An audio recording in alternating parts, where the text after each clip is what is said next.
Good evening and welcome to Bite Size Vikes, folks. My name is Josh Lumasan. I'm here hosting solo tonight. Our normal host, John Boyd, at John B. Boyd 12 on Twitter, is kind of busy right now. He's got a wedding coming up. So congrats to John Boyd on the happy news. And understandably so, he's pretty busy this week with all that stuff going on. So hit him up on Twitter at John B. Boyd 12. Send him a congrats. Send him some marriage advice, perhaps how to be a Vikings fan in a marriage, something along those lines would be pretty awesome. So we miss him, but I'll do my best to run the solo show as we preview the Week 3 matchup with the Vikings and the Chargers. The Vikings get to host the Chargers. I think that'll be a big plus for us coming off of Philly, a tough loss in Philly on the road. I'm not going to talk too much about the loss last week because John and I did a recap of that a few days ago. This is going to be more about looking ahead. And speaking of looking ahead, if you have other NFL needs in terms of content that you want, be sure to stick around at Bite Size Sports. There's a number of team-specific podcasts popping up. We got Bite Size Steelers, Bite Size Titans, and a number of others as well. So head on over to Bite Size Sports Network at Bite_Size Sports on Twitter to go there, and then Spotify for Bite Size NFL and all that stuff. If you need anything, just reach out. You can find me on Twitter at JLime8 or on my own blog website, MikeOnTheVikes.com, and I can direct you in the right direction. So, anyways, thanks for being here. We got a big Week 3 matchup because I found out that only about 11% of 0-2 teams have made the playoffs since 1990. So we're already, as per usual, putting ourselves at a disadvantage. But as always, I still believe Skol to the bowl. And before we get into the preview of the game itself, let's not bury the lead. Some big news. Um, you know your interior offensive line is in rough shape when there's big news when you sign a good starter slash depth guy. Dalton Risner is officially a Viking. Um, and I don't know if he's actually even going to play this week. I haven't seen anything that would suggest he will. Maybe it's too soon, or maybe not. Maybe we need him to go right in there. We do know that Oli Udo is now out for the year. Darisaw still banged up. So if we have to slide Brandel over to tackle or something to that effect, Risner might get some reps right from the get-go. So hopefully he's ready to go. I know he's not going to be the savior. He's not going to make everything better on the interior necessarily, but he is a consistent player that's played at a pretty solid level. I know he's recorded at least over 60 games for the Broncos. So this isn't some young and experienced guy that's going to struggle. He knows what to do. So hopefully he can come in and contribute wherever we need him. Most likely, or my assumption is that that's at guard, but he did play a little center in college, so you never know when they say, "Hey, we need you to snap it to Kirk a few times and go from there." So welcome Dalton Risner. I know it's not going to save everything and make everything perfect on our offensive line, but I do appreciate the front office finally addressing a need that I've talked about, everyone I know has talked about. I mean, it's like the most obvious thing in the world. We get up way too much interior pressure and hits on Kirk. We have to shore that up. So welcome aboard, Dalton Risner. Now, we have two 0-2 teams going at it this weekend in Week 3 as the Chargers come to Minneapolis. One of those teams is going to go to 0-3. Or will they? Or are we going to have an 0-2-1 record after this week? I hope not. I really think we can run with the Chargers and get the win, but um, that would really bother me if there's a tie. But obviously, I guess better than a loss. And the reason and I don't think it's an actual possibility. It's always a possibility, but I'm not going to predict a tie. The reason I say that though is because when you look on the offensive side of the ball, it's kind of a mirror match. And so I'm going to go to a couple things offensively that I think are interesting as we look at both of these teams going squaring off this weekend, and then I'll kind of look at the defenses and go from there. Um, I play a game called Magic the Gathering. It's a trading card game of strategy, and sometimes your deck that you play with, without going into too many of the details, is a mirror of your opponent's deck. And that's kind of how I view the Vikings and Chargers offenses here. I'm looking at them as kind of like a mirror matchup. And I say that because both teams have very prolific passing attacks. Cousins has been on fire this year, and he's thrown to us to second in the league in passing yards per game with 354. I know yards per game isn't the only metric of things like that, or of your passing offense, but that's still notable in my opinion. And it's also very much in contrast to our rushing yards per game, which is dead last at 34 and a half. And so I'll get into the running the ball later. But again, that's something that fans know all too well at this point. We just have to run the ball better. So I'm not going to get into too much of that right now. The Chargers are actually top 10 in both of those yards per game. But the reason I bring up the yards per game in the mirror here is because the first thing I noticed when I started looking into the Chargers before the preview is that they only rushed for 61 yards last week. Um, they were lacking in Austin Eckler, who's definitely a playmaker and a game changer. But when I watched back the replay of the Chargers Titans game, I didn't see a lot of rushing plays where I was like, "Ooh, if Eckler's in there, he's getting 10 more yards." Joshua Kelly isn't a bad back, and it didn't look like he had too many openings that he just whiffed on. It just looked like the Titans had a pretty stout run defense. And so, when I bring up this term of mirror in terms of offense, I do think the Chargers are much better passing team than running team, just like we are at the moment, in terms of like the prolific passing attack. Then you look at the alpha receivers, right? Justin Jefferson's the best in the league, but Keenan Allen's no slouch. And then they also have Mike Williams to supplement with big play, 50-50 ball ability. Gerald Everett made an epic run in that game last week against the Titans. So at first, when I saw him, I was like, that's a really big wide receiver. And of course, he's a tight end, but a very athletic one at that. And we have our own athletic tight end in TJ Hawkinson, and our rookie Jordan Addison has been lighting it up. So, we have two really intense passing attacks going at it today, or not today, going at it here in week 3. And I think that's going to be kind of the mirror on offense. So what does that mean for the game? Well, I mean, what's the reason the Vikings are 0-2? The main reason is probably turnovers. Um, so if we protect the ball and we get our big plays and we're on the field a little bit longer because we run the ball better, I mean, who's to say we can't win this game handily? And then on the flip side, you have the Chargers offense who's been so prolific that they've scored 50 plus points and had 0 turnovers, and they're the first team to do that in their first 2 games and go 0-2. So who knows why the Chargers are losing games? I think I found part of the reason, and I'll explain it when I get into that kind of portion of the show tonight. But I just thought that's interesting to look at these 2 passing attacks. Something's got to give, or we're going to have a shootout. And that's kind of why I'm worried. There's a possibility of a tie here. What if it's just a shootout and it's 35-35 at the end of overtime because we run out of time in offensive drives? I don't know. We'll have to see because we can't run the ball, can't stay on the field. Maybe the 3 and outs come in overtime. I don't know. I'm getting too paranoid because, there's a little bit of fear that creeps in when you start 0-2, but I still believe. I mentioned the Vikings passing game. Another stat that was interesting that actually John brought up to me was the Vikings are second in EPA, which is estimated points added. And if you don't know what that is, I had to do a little looking into that myself. It's an efficiency metric to say that, the estimated points that you would get based on the play that you score, but before and after each play to show like, is your offense working towards putting up points? Is it on its way to be productive? And the Vikings are second in the league in that. And that's without a running game, but like with a really putrid running game. And so this offense could really take off if we could find some balance. Um, and we'll get into a little bit more of that going down the road. But um, I really think this is being a high scoring game. And because I just said that, it's probably going to be a defensive battle. Both offenses are going to sputter somehow, and that's just how sports work, right? But from an offensive matchup standpoint, I do feel like we're at kind of in a mirror situation here. Now, for defensively, this is where it's going to get interesting because I don't think either team has a bad defense either.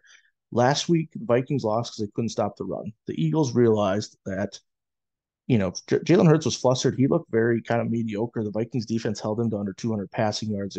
We were doing what we needed to, and then they realized, you know what? We have the best offensive line in football. The Vikings keep giving us the ball. We're just going to run and run and run, and they ran 48 times for almost 260 yards. And um, so that was clearly the reason why we lost the game, even in spite of the fact that we fumbled 4 times.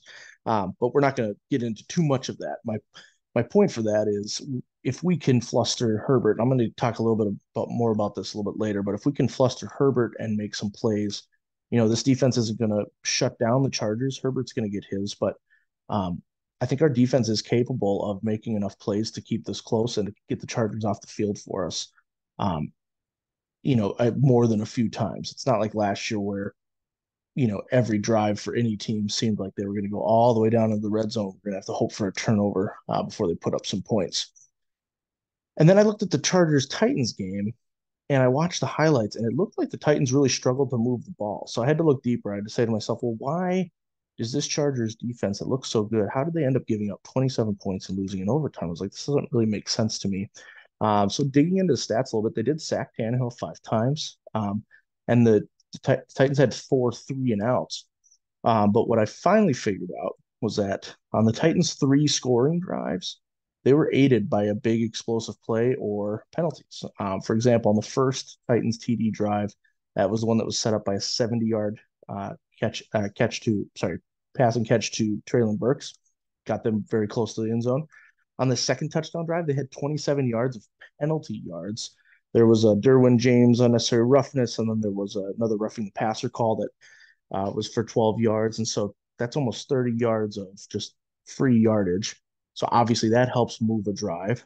And then on their third touchdown drive, it was after a big play, 49 yards to Chris Moore. And so, when I look at that, outside of that, the Titans mustered up two field goals and like four three and outs. Now they didn't turn the ball over. So that's another.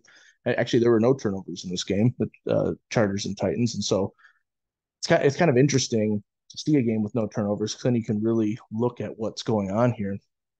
And I think that's, one of the reasons they lost, but their defense didn't look bad. So we have to be wary of their defense, but it also means we should be able to take some shots. We should be able to get some big chunk yardage with our offense, with Jordan Addison over the top, scheming JJ open over the in those crossing routes that are so unguardable. And I think that I think if we can hit a few big plays, I think we'll be in good shape there, even if as long as we don't turn the ball over, of course. Because I thought that was interesting because the Chargers don't have, or they have a pretty good defense. Last year they had some good, they had a lot of talent on the defense. It just ended up being a defense that was really decimated by injuries. But this year they looked like their defense is pretty. Not I don't want to say like amazing, but it's for real. It's gonna make some plays, and so I just thought that was interesting that without a 70-yard pass and 49-yard pass and then a drive with two major penalties, the Titans maybe aren't even scoring a touchdown. Maybe they're just hopefully kicking a few more field goals for them. So but then again, you could argue that their offense isn't that explosive. I just thought that was interesting. So I was trying to figure out when you watch the game, it looked like they contained Derrick Henry as good as anyone can contain Derrick Henry. You know, DeAndre Hopkins didn't have a ton of production on the outside. So the Titans offense was not prolific. They just had a few key plays, a few big plays, and some key penalties to get their actual points on touchdowns. And then it made a little more sense to me. So I was like, well, the Chargers, yeah, they had some drives that stalled out. They had their own three and outs as well. But when you have Herbert throwing for over 300 yards and you score 24 points and your defense looks good, I was like, and they didn't turn the ball over. I was like, how in the world did they not win this game? And that's why, like, some of those big plays were just killer for the Chargers. Um, so that was part of why the Chargers lost last week. And of course, I'm looking at the most recent body of work as they come in here to Minnesota. But that wasn't satisfying to me in terms of that still didn't make a ton of sense because big plays can happen anywhere. And if the Titans are making big plays, I like to think we can make big plays. Um, so I'm still trying to figure out how this team that scored 50 plus points in two games and hasn't turned the ball over is still 0-2. And then so I looked further and I found out they were 2-5 in the red zone. Okay, so that's touchdowns. Or sorry, two and five, two, 2-5 in the red zone with the 2 out of 5 being the only two touchdowns. So yes, they got some field goals there, but um, that's not a very good rate in the red zone, especially when you have an offense that is that good. And so credit to the Titans defense, and Titans do have an epic front. Nico Autry had a big game. Jeffrey Simmons is always a force, and so it's not like they were going up against some soft defense, but they were able to move the ball. It's just the red zone was a challenge, and I watched some of the red zone drives closely, kind of looked at how it went. They had one drive where they got to the 7, and then they had a negative 2-yard run by Joshua Kelly, and that immediately made me think of the Philadelphia game, the Vikings. I think Kirk missed KJ over the middle, and I thought there was a penalty there in the next play, or maybe it was, I can't remember if it was a Bucks game out, but either way, Vikings were in the red zone, first and goal to pass the end zone, incomplete. Maybe there was a penalty. The next play, Madison gets bottled up. Without that running game to keep moving forward, you're automatically now on a third and long, and you only can get in the end zone. You only get a first down. It makes the red zone much more intimidating than it really should be, right? Obviously, you should be excited when we're closer to the end zone. That should make it easier. I know that people would say, well, the defense can then condense and it becomes much more simple for the defense. Um, but you have to be able to move forward with the ball. And so when I saw that the Chargers had a similar drive, first and goal, Herbert takes a shot, doesn't work out. Second and goal, this is where you, if you're on the 7 yard line like they were, this is where you want to get at least to the 3 or 4, because then the playbook opens up. Then you can do a delayed run. You can do a misdirection still of relatively high percentage play. But if Josh Kelly gets knocked back at those 2 yards, which he did, now you're at 3rd and 9 or 3rd and goal from the 9, and you have one more shot and you got to kick a field goal. It's just, the playbook then closes up. You have to take a shot that maybe isn't going to be there. The defense knows what you're going to do for the most part. It just becomes much more tricky to get a touchdown at that point. And so, not only did the Chargers go 2-5 in the red zone, but they had that drive in particular, reminded me of something the Vikings have been dealing with. And I keep going back to this analogy of this is a mirror game, but and so I know it doesn't fully apply to everything, but there's a lot of similarities when I watch back the Chargers Titans game that kind of keep popping up here. There are other three stalled red zone drives. One was an incompletion. The Titans have a good defense, so that was just a defense beats offense situation. And no one's going to be perfect in the red zone. And then the other one, there was a big sack on 3rd down. And so obviously, again, that front. So if the Vikings can create some pressure, that's going to be a pretty big deal. But that's kind of why the Chargers lost last week, and I kind of used that as I forayed from the discussion about their defense just in general, because I wanted to think about, so what do the Vikings need to do to avoid going 0-3, to go 1-2 as we hit some really tough matchups. We got the Chiefs coming up, we got the Niners coming up, and we can't afford. The margin for error is getting slimmer and slimmer, even in our division where it's still pretty wide open. So how do the Vikings avoid 0-3? I've already touched on it a couple times. I can't say it enough. We have to run the ball. Don't care how we run the ball, but we need to commit to it, and we need to run the ball, and we need to be on the field enough. I looked at time of possession stats for both weeks. In the first week, we actually were within a minute of Tampa Bay. They had 30 minutes or so. We had 29. That wasn't the issue. It was the turnovers. Um, you know, and a little bit of I thought the Buccaneers adjusted in the second half on offense to move the ball better, because in the first half they could do nothing. But I'm not ready to say the Bucs are a good team. I know they're 2-0. They got to do a lot more to prove it to me. And the Vikings did not play up to their standard. But in the Eagles game, the Eagles had almost 20 full minutes more of time of possession than we did. And it was obvious when you saw it. We couldn't stop DeAndre Swift. We couldn't stop the offensive line. And then we all know what happens as the game goes on. That just gets stronger and stronger for the offense and harder to stop for the defense. So, it's just really hard to watch games like that. And so the Vikings have to find a way to run the football, to stay on the field, to help their defense rest, to give us options, build a lead, for once be the team that's not coming back to try to steal the game. Because even with how well the Eagles ran the football, if we hadn't turned the ball over, if we had been on the field longer, if we'd put up more points and built the lead, which I think we could have done in the first half, um, you know, then we want them to run the ball. Sure, take half of the quarter on a drive just to get within one score, because then that's fine. Um, but we didn't have that opportunity because of our previous mistakes and our inability to run the ball. So we have to run the ball. That's the main thing I'm going to be watching.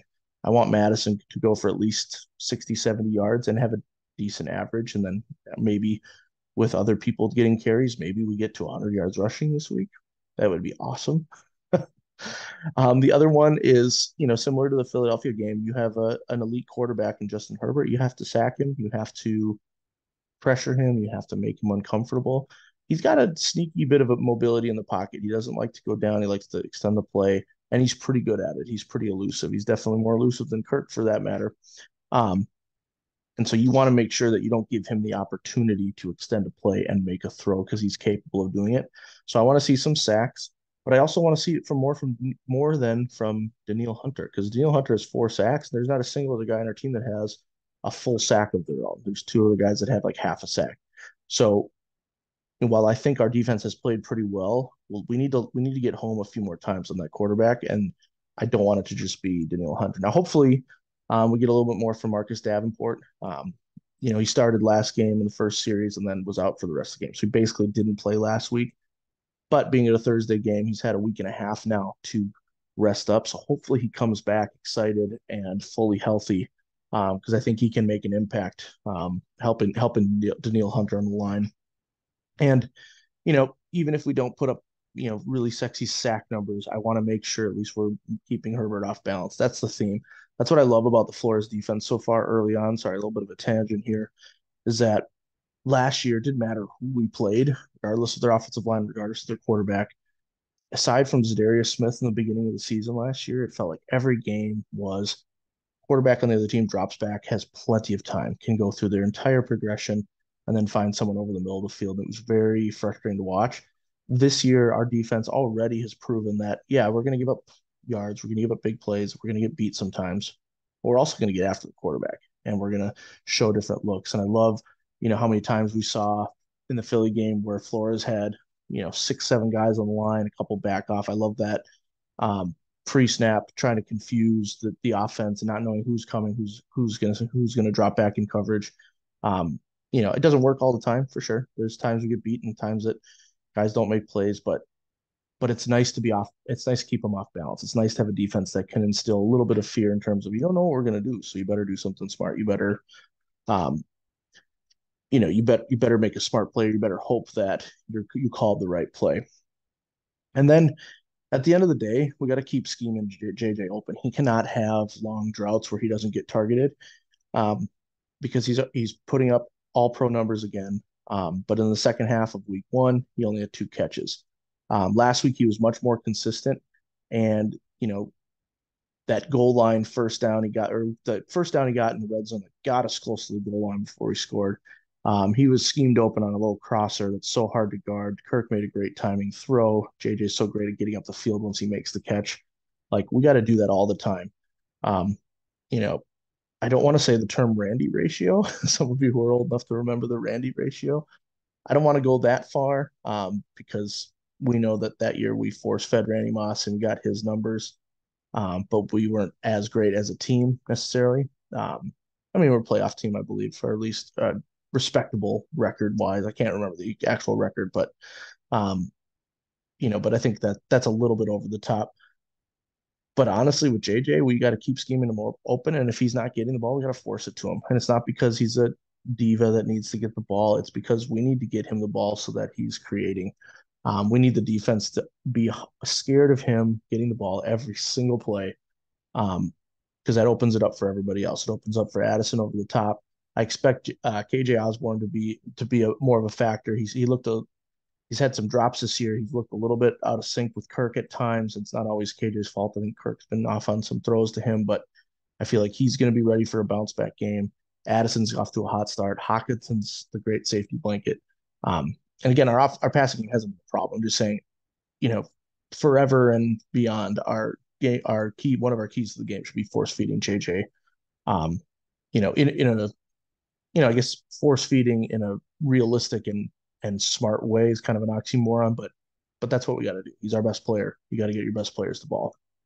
Um, and imagine if we're running the ball well and we can play action into all that stuff. Holy buckets! I think we will be we will be in good shape.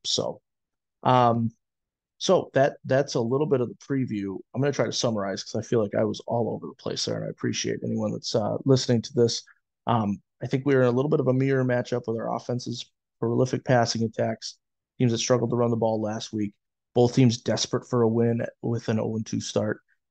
Both teams with really accurate quarterbacks and playmakers on offense. It's going to be, um, it's got the feelings of a shootout that's going to go down back and forth in the fourth quarter. I just feel like my heart's going to be racing all Sunday. And, I'm used to that from last year and being a Vikings fan my whole life. I think defensively, while the Chargers, I think, have a respectable defense. And, when you watch the film on the Chargers, you have Derwin James in every corner of the field at all times. You never know where he's going to be. And I think he's one of the, when a defense has a player like that, you never know what to expect. You have to be ready. But I think they're susceptible to big plays, and that's how the Titans put up points. And the Titans, if we can't score as much as the Titans score against that defense, then we really need to look inwardly, because the Titans, Tannehill didn't look particularly great, but he had some nice big throws and did enough without turning the ball over. And obviously, turnovers, segue right there. Turnovers are going to be key, except not for the Chargers, because who knows? But hopefully I did a decent enough job for you to show why I think the Chargers somehow lost last week, even in a game where I felt like they were the better team over the Titans. It's just the NFL's weird. Sports are weird. We can talk about stats and analysis all we want, watch film, but at the end of the day, you know, everyone that every time I post something online and people are like, well, we'll just wait and see who's got more points at the end of the game. And I want to be like, that's so annoying. Why would you do that? We want to speculate. But that's the real deal. You can't argue with that truth, right? It's about who's got the most points at the end of the game. So anyway, thanks for listening. This has been Bite Size Vikes, solo affair with me as John prepares for his big day. Remember, find him at John B. Boyd 12 on Twitter and send him some marriage advice as he takes that step in his life later on this week and is taking care of those things. Appreciate anyone that stuck around this long, and make sure you find Bite Size Sports on Twitter at underscore size sports. And then head on over to Spotify for Bite Size Sports, the variety of sports podcasts that are there, and then specifically the Bite Size NFL podcasts that are we're getting more and more teams on a team specific basis. So, otherwise, we're hoping the Vikings go 1-2 because it's got to be the Super Bowl year. That's what it is every year. So, thanks for listening. Skol.